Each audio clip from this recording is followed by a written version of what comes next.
nos ha informado a través también, por supuesto, de organizaciones de derechos humanos, que Jina Mahsa Amini, pues murió por un coma inducido por los golpes tan brutales que le fueron propinados desde su detención. Y bueno, menciono hasta ahora el nombre completo de esta muchacha porque esto creo que nos vincula con algo que es importante tocar. Esta chica sí vivía, digamos, dentro de las fronteras de la República Islámica de Irán, pero era kurda. Y eso es muy importante porque vamos a una escala más de esa opresión que viven las mujeres. No era nada más una chica joven de Irán, sino era una chica joven de Irán kurda. Y eso es muy importante porque su nombre original, según una agencia de noticias AFN News, que es kurda o pro-kurda, digamos, su nombre es Jina Amini. Y Jina en kurdo quiere decir mujer, de ahí vienen los eslóganes que ya hablaremos más adelante, Jin, Jiyan, Asadi, mujer, vida, libertad. Su nombre significa mujer. Sin embargo, a la hora de que la llevan a la detención a este centro de reeducación, como se le conoce en Irán, para reeducarla en torno al uso correcto del hijab y demás, no le ponen Jina en su registro y mucho menos en el hospital después, porque es un nombre kurdo. Entonces es en ese momento cuando su padre escoge el nombre de Mahsa, que es un nombre persa, para que su hija quede registrada primero en el centro de detención y luego en el hospital. Entonces, esto nos habla de la situación del pueblo kurdo en general en los países en los que está disperso, Turquía, Irán, Irak y Siria, pero específicamente pues estamos hablando de Irán, en donde si bien la constitución iraní reconoce que ese país está conformado por un buen número de grupos étnicos, siendo el persa el mayoritario, pues en la práctica los derechos civiles no son iguales para todos, ¿no? Algunos son tratados como ciudadanos de segunda, algunos son tratados incluso como apátridas y algunos otros no tienen ningún tipo de representación política, como es el caso de los kurdos, a quienes su lengua, el uso de su lengua, les ha sido prohibido históricamente. Entonces, este punto también me gustaría pues, que lo abordáramos porque es muy importante, o sea, sí reconocer la situación estructural gubernamental del régimen, sus instituciones, cómo repercute en las mujeres de ese país, pero sobre todo la situación se agrava al momento de que aclaramos que Jina era kurda. Wow, la verdad es que creo que ese punto no, pues no es algo que se vea en la prensa, ¿no? Creo que todos los medios que había revisado, creo que ninguno mencionan este detalle tan importante porque, bueno, no sé, o sea, le quería más bien preguntar a usted, maestra, de cuál, a lo mejor digo, es igual innecesario ahorita ya ponernos a reflexionar en eso, pero cuál hubiera sido el destino de Jina, o cuál fue la diferencia entre haber sido kurda o no haberlo sido en el momento de su detención. O sea, ¿qué hubiera cambiado para ella de no ser kurda? Probablemente el trato, digamos, hubiera sido pues el mismo, o sea, no sé si la golpiza tan salvaje, tan brutal, ¿no? Pues con tanta saña hubiera sido la misma. Sin embargo, pues, o sea, hay organizaciones de derechos humanos de kurdos en Irán, ¿no? Las más importantes, digamos, Hengau y la Kurdish Human Rights Network, que son obviamente sitios que ustedes pueden buscar después en Internet y tener acceso a datos importantes.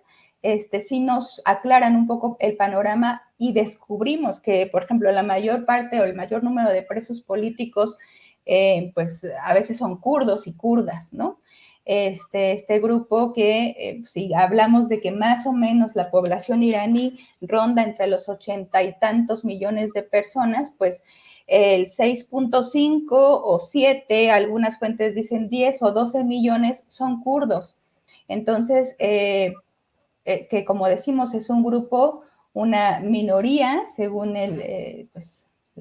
la narrativa oficial, que pues no tiene, como digo, esta representación política en el país, que ha sido segregada, que se ha intentado asimilar culturalmente a la cultura persa, ¿no? A la nación persa, que obviamente pondera dos elementos, étnico, o sea, a la iranidad, digamos, y la iranidad está constituida por dos elementos, el persa en lo étnico y los shia en lo religioso, ¿no? Y los kurdos, bueno, son musulmanes mayoritariamente, pero son mayoritariamente sunna. También, por supuesto, hay shia y también hay cristianos y también hay judíos, pero digamos, estos dos elementos, el étnico y el religioso, no hacen match con los elementos que conforman la iranidad. Entonces, bueno, el trato probablemente hubiera sido, no sé, es peligroso decir que hubiera sido menos violento, pero ciertamente, pues no solo la familia, sino la minoría kurda en el país sí hace énfasis en que pues el elemento kurdo de Gina exponenció, digamos, la crueldad con la que fue tratada ella y su hermano, que su hermano también recibió golpes, fue atacado con gas lacrimógeno, pero bueno, no, obviamente no recibió el mismo trato y no tuvo el mismo desenlace que su hermana, ¿no? Entonces, precisamente han sido los partidos y las organizaciones de la sociedad civil y las organizaciones de activistas políticos las que han llamado a huelga general en el Kurdistán iraní desde el 19 de septiembre cerrando, ¿no?, sus tiendas, sus negocios y saliendo a las calles. Y en esas calles se han escuchado el eslogan que mencionaba anteriormente, Jin Jiyan Azadi, que en kurdo quiere decir mujer, vida, libertad, y que justamente se ha hecho más famoso en el norte y este de Siria, en donde se lleva a cabo este intento, este experimento autonómico de las comunidades del Kurdistán en Siria, pero que tiene también este proyecto que se llama Confederalismo Democrático, tiene presencia obviamente también en los 4 Kurdistanes, ¿no? En el de Turquía, Bakur, en el de Siria, Rojava, en el de Irán, Rojelat, ¿no?, que serían los nombres en kurdo de estas regiones que comprenderían al Kurdistán. Entonces, estos organismos, el Partido por una Vida Libre del Kurdistán y la Sociedad Democrática y Libre del Kurdistán es decir, del Kurdistán iraní, han llamado a estas movilizaciones, a estas huelgas, a estos mítines, y luego han sido reproducidas, por supuesto, en otras ciudades de Irán, porque lo que tiene, digamos, de maravilloso esta movilización kurda, no solo en Irán, es que justamente no segrega como hace el Estado-Nación, sino que aglutina a las mujeres independientemente de su religión, de su grupo étnico, de su lengua, de su color de piel, y reconoce las violencias por las que estamos atravesadas, que nos interpelan, y por eso estas manifestaciones y estas muestras de solidaridad se han reproducido en prácticamente todas las provincias de Irán, pero también en el resto del mundo, con estos videos de otras mujeres que pues igualmente, ¿no?, se están quitando sus velos, los están quemando o se están cortando el cabello, ¿no? Pero es importante este elemento kurdo que está involucrado en el tema de Gina Amini.